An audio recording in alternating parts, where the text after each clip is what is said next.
रहमत बरकत मगफिराते এই মাহে রমজান रहमत बरकत मगफिराते এই মাহে রমজান रहमत बरकत সবার সাংবাদিকবৃন্দ উপস্থিত সুধী মণ্ডলী এবং অন্যান্য যারা আছেন সবার প্রতি আমার সালাম আসসালামু আলাইকুম।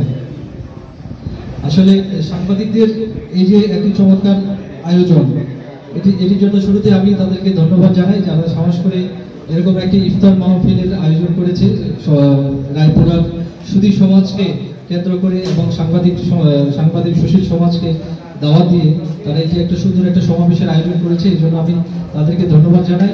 আমি রায়পুরার এখানে আসি প্রায় 3.5 মাস কাজ করা হচ্ছে। আমি শুরু থেকেই সকল সাংবাদিকদেরকে প্রশাসন বান্ধব পেয়েছি।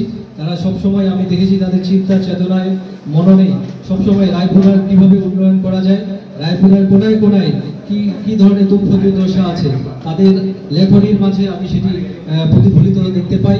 তাদের বিভিন্ন লেখার মাধ্যমেই আমরা অনেক সমস্যার সমাধান করেছি। আমরা প্রশাসনিকভাবে বলি, পুলিশের মাধ্যমে বলি, বিভিন্ন সমস্যার সমাধান কিন্তু সাংবাদিকদের বিভিন্ন তথ্যের ভিত্তিতে আমরা এই পর্যন্ত সমাধান করে আসছি। আমার আপনাদের প্রতি আহ্বান থাকবে যে ভবিষ্যতেও আমরা যেন আপনাদের কাছে এরকম আশানুরূপ রিপোর্ট পাই, যে রিপোর্টের প্রেক্ষিতে আমরা রায়পুরার মানুষের ভাগ্যের উন্নয়নের কাণ্ডারি হতে পারি।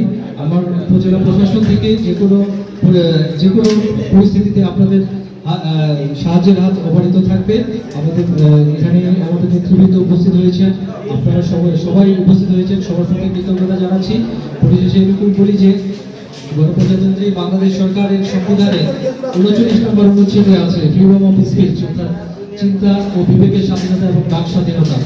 সেটি সাংবাদিকদের মাঝে কিন্তু সেটি ফুটিয়ে তোলার একটা বিশাল একটা উদ্যোগ থাকা দরকার এবং সেটি আমরা আপনাদের মাঝে দেখতে পেয়েছি এবং ভবিষ্যতেও সেটি অব্যাহত থাকবে। আপনারা আপনাদের সুন্দর লেখনী দিয়ে আপনাদের কলমের যুদ্ধ সেটি অব্যাহত থাকবে। রায়পুরের মানুষের ভাগ্য উন্নয়নের কথা, দেশের মানুষের ভাগ্য উন্নয়নে সাংবাদিকদের ভূমিকা অপরিহার্য, সেটি অনস্বীকার্য। আমি আবারও আপনাদের উত্তরোত্তর সাফল্য এবং সমৃদ্ধি কামনা করে রিপোর্টার্স ক্লাবের এত সুন্দর একটি আয়োজনের জন্য রিপোর্টার্স ক্লাবের সম্মানিত সভাপতি আমাদের প্রিয় তৌফিক সাহেব, সঞ্চালক আছেন অজয় সাহেব সহ নেতৃবৃন্দ রিপোর্টার্স ক্লাবের সকল সদস্যকে আমি শুভাশিস এবং শুভেচ্ছা জানাই। সবাই ভালো থাকবেন। আল্লাহ হাফেজ। বাংলাদেশ চিরজীবী হোক। रहमत बरकत मगफिराते এই মাহে রমজান रहमत बरकत मगफिराते এই মাহে রমজান रहमत बरकत मगफिराते এই মাহে রমজান সৃষ্টির তরে স্রষ্টারে